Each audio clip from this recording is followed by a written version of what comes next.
2001년 일본 히로시마현의 작은 마을 세라초에 사는 한 가족이 있었습니다. 건축회사에 다니는 남편 야마가미 마사히로와 아내 준코, 그리고 어머니 사에구사와 반려견 레오, 그리고 분가한 외동딸 치에는 그 어떤 불화도 없던 평범한 가족이었습니다.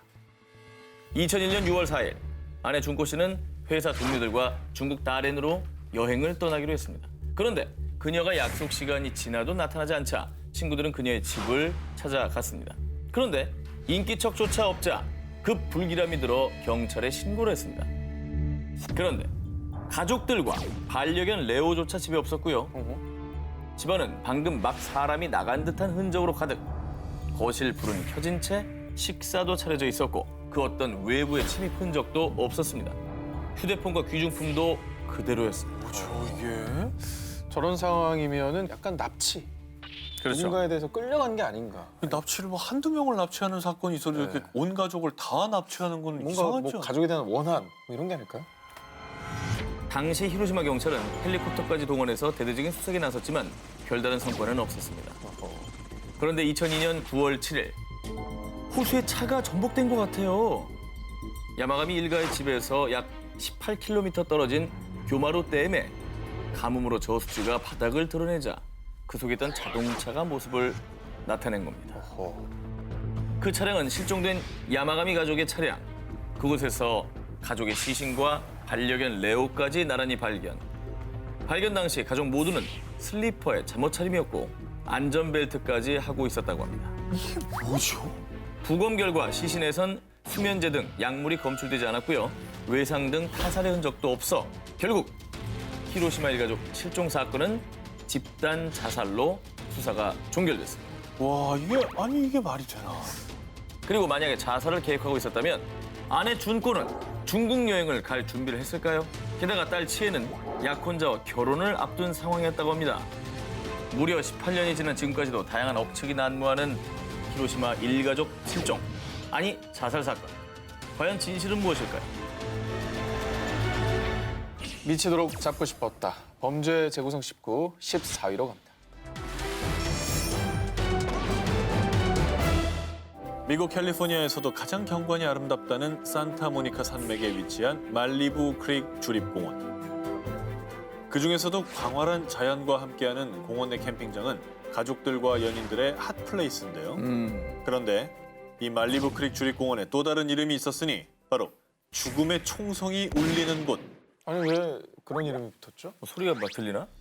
이 핏빛이 드리운 사연은 2016년으로 거슬러 올라갑니다. 말리부 크릭 주립공원의 남쪽 산책로 해먹에서 자고 있던 제임스 로저 씨. 큰 소리가 나고 갑자기 팔이 뜨거워졌어요. 샷건에서 발사된 산탄에 팔을 맞는 사건이 발생. 아이고. 곧바로 주위를 둘러봤지만 아무도 발견할 수 없었다는데요. 그리고 2017년 1월에는 공원 내 캠핑카 안에서 잠을 자던 멜리스 씨는 오전 5시쯤 총성을 들었는데 그의 캠핑카에 선명한 총탄 자국이 발견. 누가 저 숨어서 자꾸 난사하고 있네 보니까. 그런데 결국 2018년 6월 22일에는 사망 사건까지 발생했는데 어바인에 거주하는 35살 트리스탄 비우데 씨는요.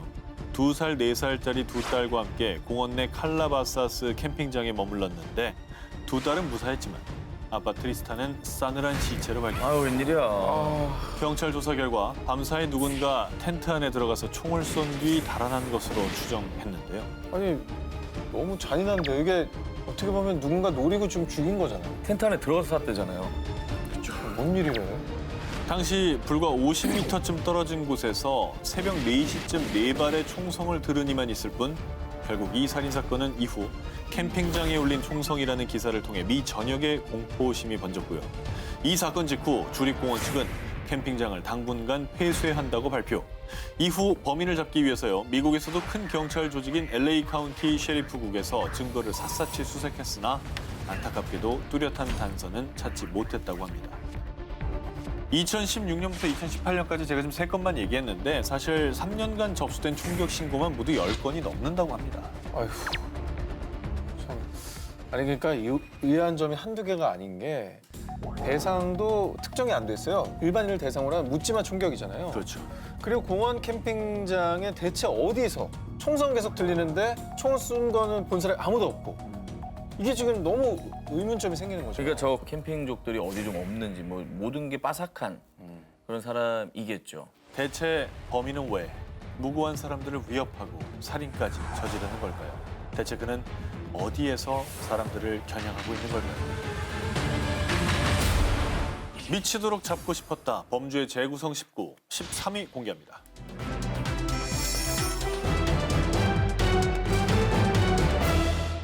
(2010년 8월 23일) 런던 경찰서에 걸려온 한 통의 전화. 아들이 일주일째 연락이 안 됩니다. 집 앞에 가도 인기척이 없어요. 자, 이렇게 신고를 받은 경찰들은 문을 따고 그의 집에 들어가 봤습니다. 그런데 아들의 모습은 보이지 않고 대신 화장실 욕조 안에 빨간 스포츠 가방 한 개가 덩그러니 게다가 자물쇠로 잠겨 있었었는데요. 뭐야? 아 제발 그거 아니길 바랍니다. 영화에서 많이 봤거든요. 아. 저 큰 백 자물쇠 뭔가 연상이 되는데 그 가방 안에 든 것은 알몸 상태로 숨진 아들 게러스 윌리엄스. 아니길 바랬지만 그 사건이 일어나 버린 거죠. 아니 누가 저런 짓을 했을까요? 게러스 윌리엄스, 그의 정체는 케임브리지대 학생으로 위장한 영국 정보통신본부의 암호 해독 전문가였는데요. 오. 당시에는 영국 정보기관 MI6에 파견된 상태였다고 합니다. 자, 그래서일까요? 그의 죽음을 둘러싸고 수상한 점이 한두 가지가 아니었습니다. 자, 발견 당시 시신은 상처 하나 없이 깨끗했고요. 독극물과 같은 타살 흔적도 전혀 없었습니다. 또 욕조의 가장자리, 가방의 지퍼, 또 집안에 그 어떤 지문과 발자국도 남아있지 않았죠. 심지어는 살해당한 피해자 본인인 윌리엄스의 DNA조차 말입니다. 경찰은 그의 자살 가능성을 확인하기 위해 요가 전문가까지 동원, 실험을 해본 거죠. 하지만 가방 안에 웅크리고 들어가서 지퍼까지는 겨우 닫을 수 있었지만 여기에 스스로 자물쇠까지 잠그는 건 불가능. 게다가 자물쇠 열쇠는 가방 안, 그의 몸 아래 있었기 때문. 더 의아한 점은 영국 정보기관 MI6에서 윌리엄스의 실종 사실을 가족에게 일주일 뒤에야 알려준 점. 이건 또 뭐죠? 저는 MI6도 의심이 됩니다. 그 또한- 정도 전문가들이라면 DNA 지우는 건 일도 아니죠. 또한 그의 MP3 데이터와 통화 기록도 모두 삭제된 점을 두고 게러스 윌리엄스의 여동생은 그가 비밀 정보국 안에 내부 비리를 폭로하려다 살해당한 것이라고 주장을 하는데요. 하지만 무수한 추측만이 계속될 뿐 그 어떤 증거도 사건을 해결할 단서도 나오지 않은 상황. 그는 왜 가방에서 죽음을 맞이했을까요? 자, 다음 특종입니다. 일본의 이 남자 역시 뜻밖의 장소에서 의문의 죽음을 맞이했는데요. 1994년 4월 23일 도쿄의 이노카시라 공원에서 한 청소부는 쓰레기통을 보고 기겁을 하고 말. 쓰레기통에 버려진 비닐 봉지 속에 토막난 사람의 발목이 들어있었기 때문입니다. 경찰들은 곧바로 공원 전체의 쓰레기통을 샅샅이 수색했는데요. 그 결과 공원 내에 있는 7개의 쓰레기통에서 무려 27조각으로 토막난 사체를 발견. 하지만 이 27조각은 전체 시신의 3분의 1에 불과했습니다. 피해자의 머리와 몸통 일부는 아무리 찾아도 보이지 않았는데요. 아니 근데 일단은 너무 잔인하거든요. 이건 정말 원한 관계라고 볼 수밖에 없는데요. 네. 저렇게까지 할 필요가 있습니까? 자, 이토록 잔인하게 살해당한 피해자 일단 누구일까요? 네. 경찰은 피해자의 손발과 남아있는 지문 또 DNA를 통해 간신히 신원을 확인할 수 있었습니다. 자, 피해자는 바로 35세 1급 건축사 카와무라 세이치. 이 남자의 죽음을 둘러싼 풀리지 않는 의문점. 대체 누가 어떤 원한이 있어 이런 짓을 저질렀을까? 그리고 그의 사체가 너무나도 일정하게 약 20cm 길이로 토막나 있었는데 공원 쓰레기통 투입구의 크기와 꼭 맞게 잘린다는 점. 이게 미리 유기할 곳까지 다 계획을 해놨다는 거죠. 또한 사체의 혈액은 한 방울도 남김없이 완전히 빠진 상태. 게다가 가장 미스터리한 건 매일 수많은 사람이 오가는 공원에서 어떻게 그 어떤 목격자도 없이 시신을 이렇게 여러 곳의 쓰레기통에 유기할 수 있었던 것일까? 그런데 6개월 후 단서 하나를 찾게 됐는데 사건 당일 공원 근처 편의점에서 쓰레기 봉투를 구입한 남자 2명이 있었다는 겁니다. 자, 곧바로 경찰은 목격담을 토대로 제작한 몽따주를 도쿄 시내 전역에 배포했지만 이 역시 범인을 찾을 수는 없었습니다. 미치도록 잡고 싶었다 범죄 재구성 19 11일 공개합니다. 사라진 소녀들의 시그널. 2014년 3월 29일 네덜란드인 두 친구 22살 리잔과 21살 크리스 두 친구는 파나마의 보케테로 여행을 떠났습니다. 울창한 자연에 반한 두 친구. 그래서 홈스테이 가족이 키우는 개 블루와 함께 하이킹을 하러 갔는데요. 그런데 어두운 밤이 될 때까지 두 소녀는 돌아오지 않고 데리고 갔던 반려견 블루만 혼자 집에 왔습니다. 뭐죠? 왜?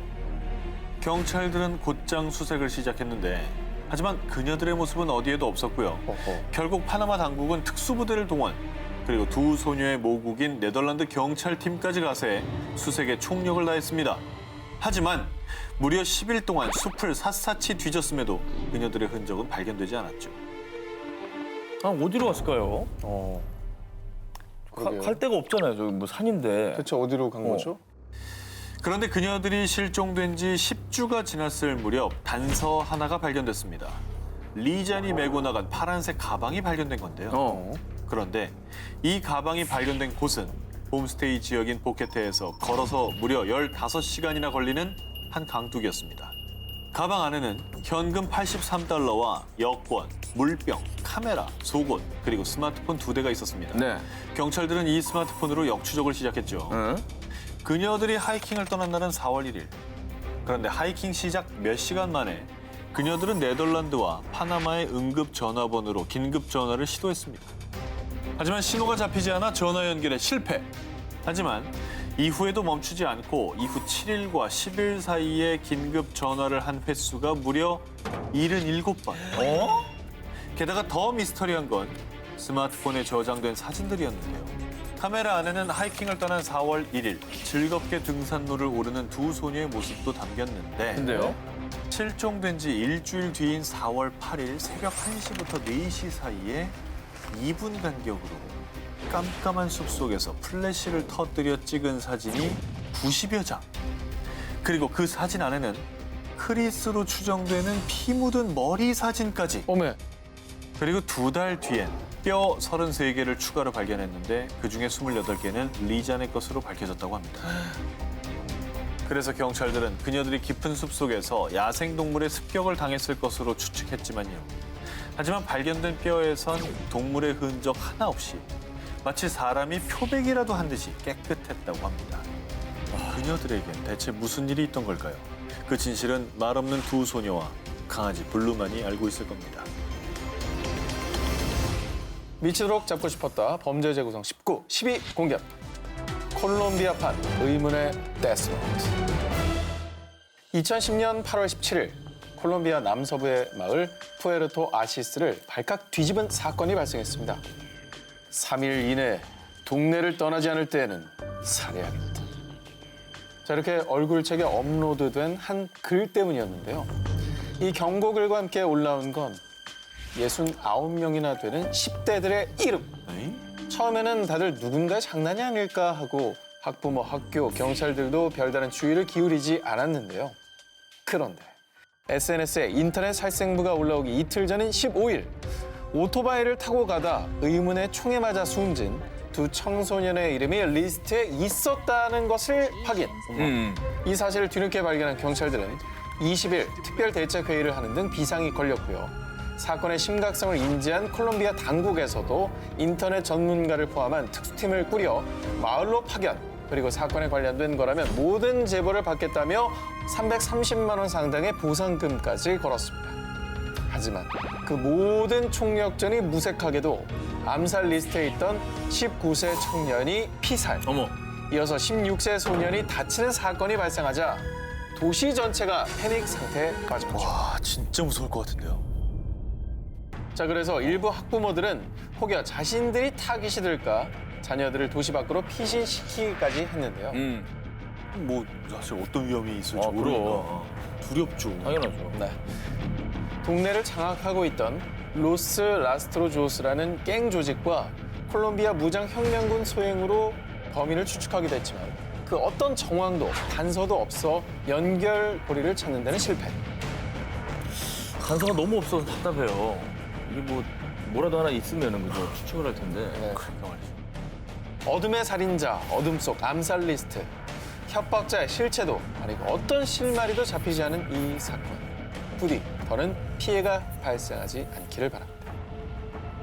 미치도록 잡고 싶었다. 범죄의 재구성 19 9위 공개합니다. 여대생 실종, 수상한 그날의 흔적.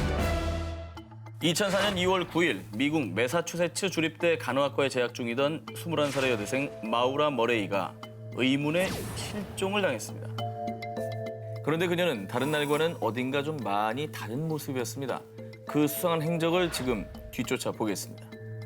그녀는 오후 1시가 조금 넘은 시각 교수님께 가족 중 한 분이 돌아가셔서 일주일 동안 학교를 못 나올 것 같다라고 이메일을 보냈습니다. 하지만 실종 뒤 조사 결과 그런 일은 없었습니다. 그녀의 수상한 행적은 여기서 끝이 아니었습니다. 그날 3시 반 그녀는 자신의 차를 몰고 캠퍼스를 나갔고요. 그리고 10분 뒤인 3시 40분에 ATM기에서 $280를 인출한 것이 확인됩니다. 저렇게. 찍혔죠. 이때 CCTV 속 그녀는 혼자였고요. 그리고 그날 저녁 7시 30분 그녀는 뉴햄프셔주의 하버힐 112번 국도에서 운전 중 눈길에 미끄러졌는데요. 이때 지나가던 운전자가 도와주려고 하자 방금 보험사와 연락했습니다. 경찰 안 부르셔도 돼요. 라고 말했다고 합니다. 하지만 이 역시 조사 결과 그녀는 보험회사와 통화한 적이 없었습니다. 야, 이건 뭐죠? CCTV에도 지금 혼자 찍힌 모습뿐이고 네, 자, 그리고 일부러 도로에서 상황이 발생됐는데 경찰도 필요 없다. 그렇죠. 라고 거짓말하는 상황인 거잖아요. 그런데 7시 46분경 또 다른 목격자의 신고로 결국 경찰이 도착했을 때 마우라 머레이는 차만 남겨둔 채 휴대전화와 신용카드만 갖고 이미 사라진 상태. 이후 경찰은 수사에 박차를 가했지만 끝내 의문으로 남은 실종 사건이었습니다. 그런데 말입니다. 마우라 머레이가 실종된 지 8년 뒤인 2012년 아이디 112dirtb라는 한 유저가 너튜브에 동영상을 올리면서 이 사건이 주목받게 됩니다. 첫 번째 영상에는 누군가 차 안에서 어딘가를 비추고 있는데 그 장소가 바로 마우라 머레이가 실종된 곳입니다. 자, 두 번째 영상은 한 남성이 누군가를 조롱하듯 웃더니만 깜짝이야. 해피 애니버서리 기념일을 축하해라는 문장이 뜹니다. 이 영상이 올라온 날짜는 2012년 2월 9일. 그날은 마우라 머레이가 실종된 지 정확히 8년째 되는 날이었습니다. 아니, 그러면 저거 영상을 올린 사람이 네. 범인일 가능성이 좀 높은 거잖아. 아니면 뭐 정말로 뭔가 알고 있는 사람이거나. 자, 그리고 그 다음 영상 제목은 아예 마우라 머레이. 뭐야. 이 영상에는 브레튼 우즈 리조트 티켓 한 장이 있었는데 그 티켓에 찍힌 날짜는 그녀가 실종된 이틀 뒤인 2004년 2월 11일. 사람들은 이 영상을 보고 브레튼 우즈 리조트 근처에 안매장된 게 아닐까 하는 추측을 했다고 합니다. 충분히 가능한 추측이죠. 저거는 저 주변을 좀 다 파봐야 되는 거 아닙니까? 하지만 이 동영상을 업로드한 유저 알든 올슨을 잡았는데요. 잡았어요? 당시 그는 정신질환을 앓고 있었고요. 이 사건과는 관련이 없다고 판단해 더 이상 수사는 하지 않았다고 합니다. 그녀는 대체 그날 어디로 가고 있었던 것일까요? 혹시 정말 누군가에게 협박을 받고 있었던 건 아닐까요? 정말 의문의 동영상은 그녀의 실종에 전혀 관계가 없는 걸까요?